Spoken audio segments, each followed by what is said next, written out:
A very good morning from a warm, little bit sunny Botswana. And I'm joined here by my bosses slash colleagues, and they're freezing. Their faces are frozen. I don't know what's wrong with their internet. Welcome to Africa. Yes, so Miss Kim here with our usual early morning podcast when we want to have a conversation on digital transformation, which it's quite exciting. We're excited. We're looking forward to all the changes, all the economic empowerment that comes with it. However, it's sort of from every good thing, there's always something that you've got to be concerned about. It looks like the holy grail of economic empowerment, and it still comes with a little bit of some pain. And that's the pain we want to discuss this morning. I'm just going to pass the mic to my colleagues here. Herschel, do you want to start? Introduce yourself and tell us a little bit about this topic and why you chose this podcast. Hi, Miss Kim. I'm Herschel. So I'm one of the product coordinators at Future Tech. And now we are talking about the importance of cybersecurity today, essentially. And I feel like it is an important topic to discuss because people are dealing with a lot of sensitive issues, sensitive matters, and they need to stay safe and protected against those threats that they face online. And I feel like it is a good topic so that people are made aware of the importance of protecting themselves against such. Yeah, it's getting scary every day. And my heart goes out to especially the aging population, my generation, my population, my age group. Because we're still, I don't know if I should say we're still very gullible or we're too trusting.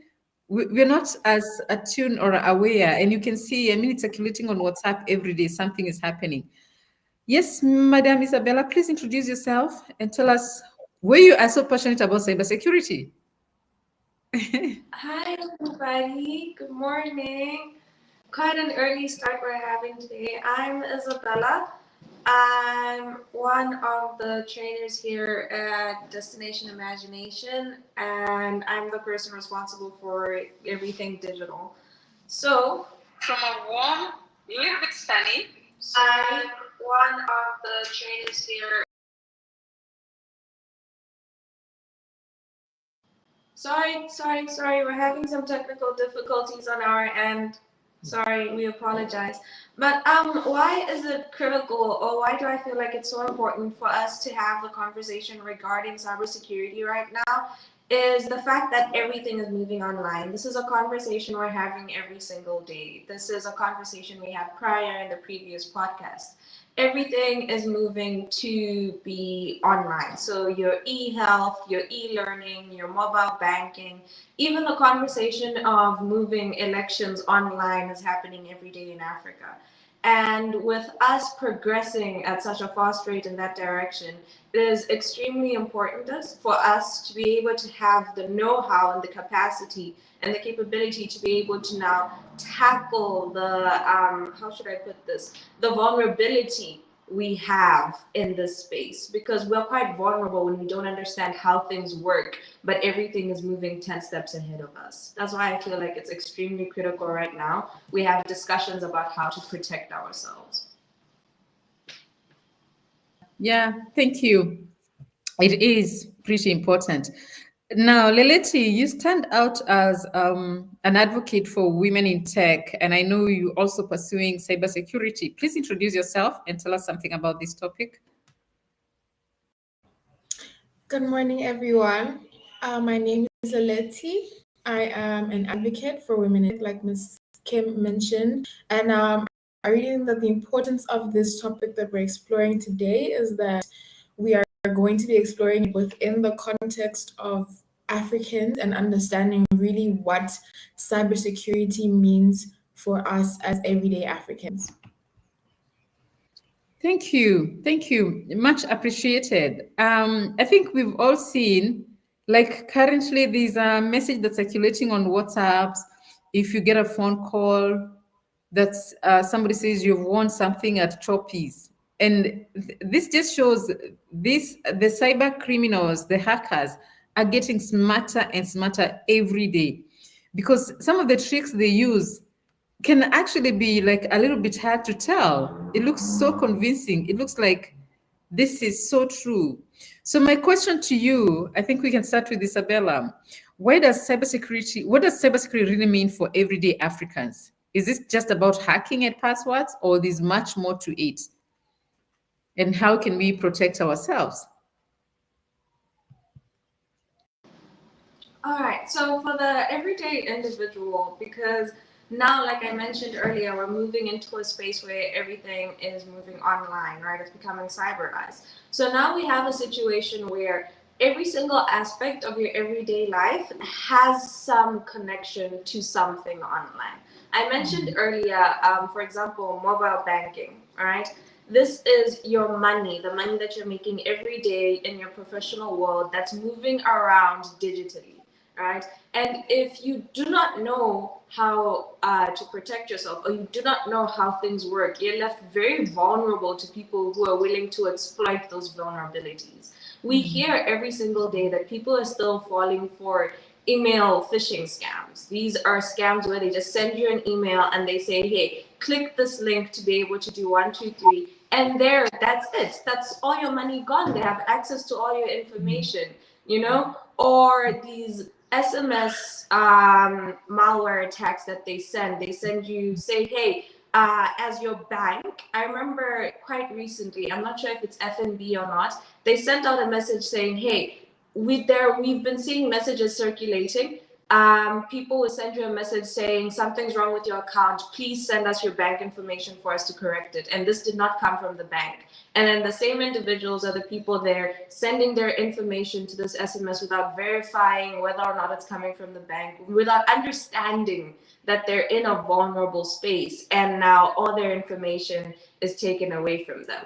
Even with the everyday navigating of the online platforms, you see your Google, your AI, wherever you may be, you need to be aware of the kind of information that you're putting out online, because each and every piece of information you put out there could put you at risk or could make you vulnerable. So as an everyday person in Africa, beyond just being, say, a cybersecurity hacker or guru, or with all the technical expertise, you need to be able to be aware of the basics to be able to protect yourself when it comes to the very little things, your profession, your everyday life, your money. Yeah. Interesting. I think we're not raising as much as awareness as we should, right? I think there's much more that we need to do just to get everybody aware, because nobody is safe. We are all at risk of cybercrime. And a lot of us have already been victims. And these people know how to target the most vulnerable people within our society. Now, Leleti, as somebody who is very in touch with the community and spearheading Future Tech, maybe you can start with a little bit telling us what is Future Tech Ignite, why, and what do we expect to learn when it comes to cybersecurity at Future Tech Ignite? Okay, so Future Tech Ignite is our one-day workshop that we're having this Friday. It's going to be all things digital infrastructure, how to integrate digital systems into your businesses, into your personal pursuits. And so when it comes to the cybersecurity sector, we're talking about how we are protecting ourselves online, because we see that a lot of the time we are so focused on closing this digital divide, rightfully so, that we forget to ask what kind of internet is it that we are connecting people to. As we push people towards smartphones, as we push people towards learning how to be cloud architects, towards learning how to be IT professionals, how are we teaching them to protect themselves, like Isabella said, when it comes to things like mobile banking fraud, deepfake scams, identity theft?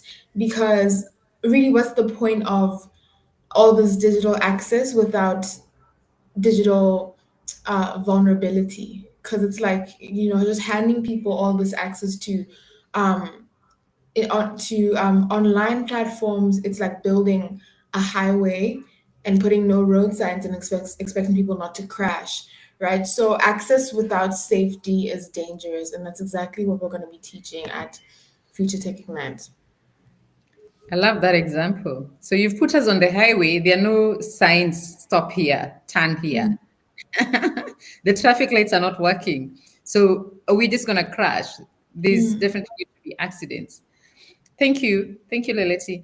Heschel, please tell me if you can get into a little bit more details. We understand within, especially as we navigate cybersecurity, we need to create safe spaces and we need to educate the masses.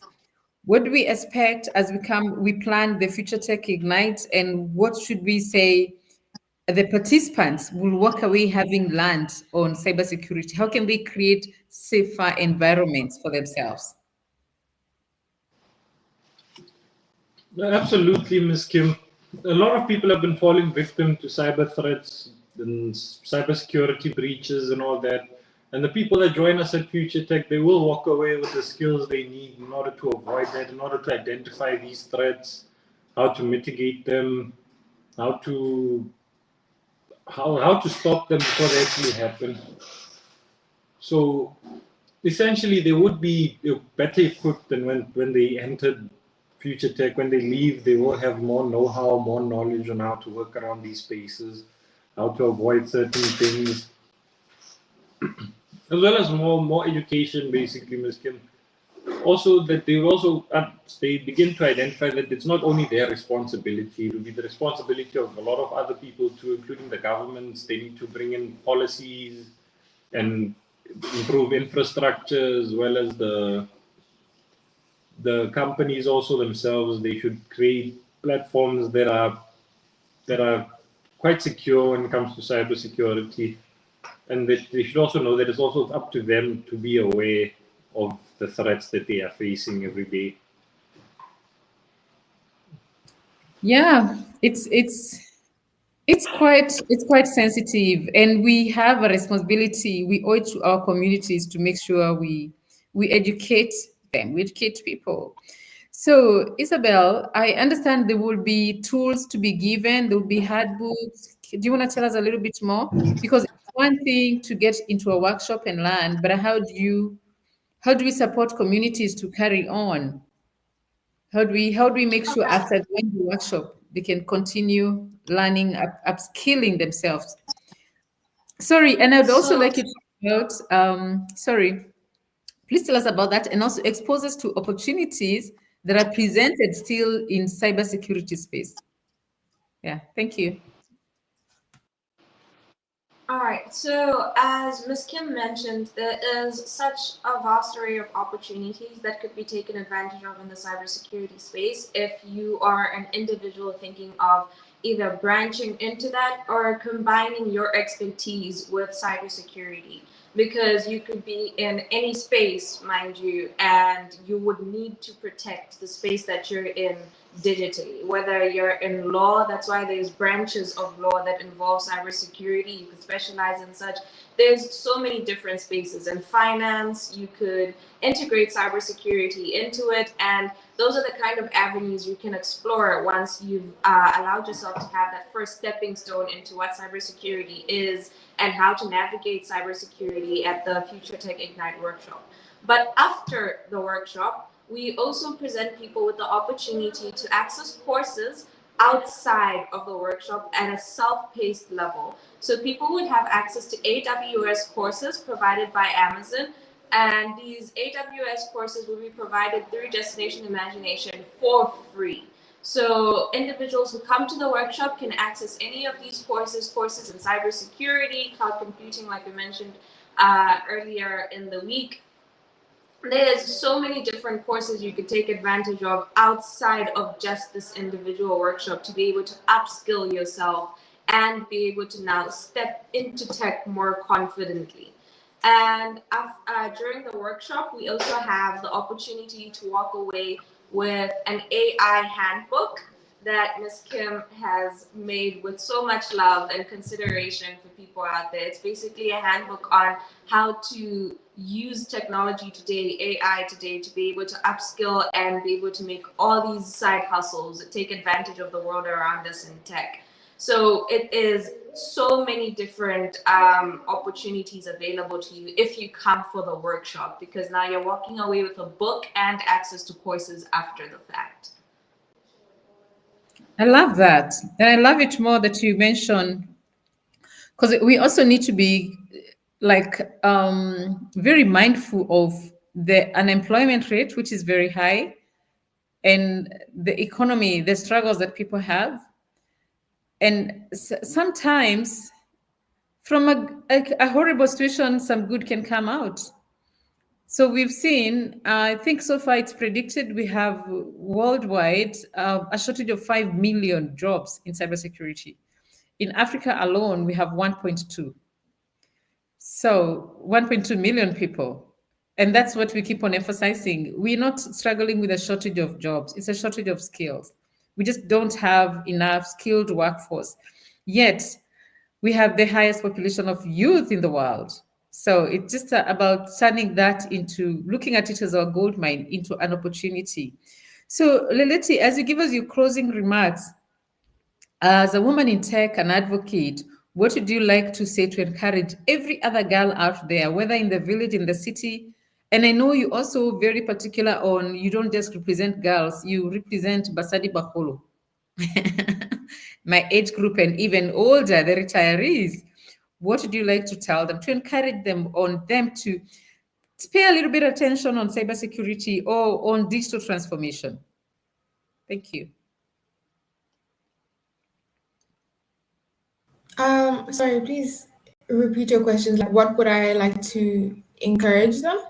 Yes, when it comes to cybersecurity awareness, the digital transformation, we've constantly had girls underrepresented, and I'm sure that's why you've chosen to be an advocate to make sure nobody is going to be left behind. Okay, so I think I would say that I would encourage people, especially African youth, to not wait for permission anymore. You know, start teaching yourselves, especially if you're privileged enough to have internet access. Start forming online communities. Start questioning big tech. Start questioning these government imposed data laws. And start building safer platforms for themselves, for ourselves. I see a lot of actually lately with these new WhatsApp channel feature, a lot of young people creating safety alert channels or coding bots, or even if it's your forex trading. How are you protecting your communities? So I would say continue building those communities and start educating ourselves. Yeah, thank you. Thank you. So we shouldn't wait. There's no waiting for permission. And we can see, besides the courses that we give, the IBM, AWS courses, literally the big five, every day, somebody is launching a world-class course. And obviously, the space is extremely dynamic. It's so important to keep skilling up yourself, not just for you to protect yourself, but also for you to monetize the skill. Get the skill and then monetize. Heschel, please tell us a little bit about the logistics for the coming Friday. We have 4 days to go. We are quite excited. We're looking forward to that. What should we expect? Okay, Ms. Kim. So on Friday, we'll be having the Future Tech Ignite workshop at House of Joss from 9 a.m. to 4 p.m. And we will be expecting to go through basics in cybersecurity, AI automation, how to automate some of your tasks at your workplace to free up more time so that you can be more productive, and as well as digital marketing. So basically, we'll be offering training on those three. Those will be the three main topics that will be training on Friday. And at the end, after lunch, we'd have a lunch too, around 1 or 2, and then after the lunch we have a networking session for the participants so that they can showcase their products, their businesses, what they offer, the services, and they could find more clients, more customers, clients, customers, same thing. Also potential investors who might be interested in partnering with them. So I feel like it would be I don't feel like, I know it would be a great activity, a great opportunity that would be given to people. And yeah, we'll be giving, Isabella already touched on the AWS courses that we'll be giving them access to. And we'd also be streaming live on close to 50 platforms, if not 50. And we'll be offering them shout outs, advertisements, so they can reach our audience too on the day. So it would be a great opportunity for them. Your team, your colleagues are so noisy. Yeah, I'm going to close the door. Sorry. It's okay. They are so noisy. They're making their morning tea. They're so excited, right? They are. So yes, thank you, Hachel. We're looking forward. We're excited, and I'm glad you mentioned food. So Isabella, I've seen you so active on this and making sure you're doing everything possible to make sure Future Tech Ignite, and we're counting on you. Very skilled on events management. So we're excited. So what I would you am like to quite say? excited. What would you like to Sorry? tell our audience? What would you like to tell our listeners about Friday? I think it's a conversation we're having every single day in every single space, and this is the perfect opportunity for people to be able to tap into a real world perspective of tech. So now, cybersecurity, automation, and digital marketing, this is the perfect opportunity to now make these conversations a reality, because we talk about it and we're screaming at the top of our lungs about digital inclusion, and this is now the time, this is now the step to take to now allow ourselves the opportunity to actively upskill in this space. So yeah, I hope to see people there on the day, and I encourage people to adopt more optimistic mindset when it comes to tech and how fast it's revolutionizing the world that we live in.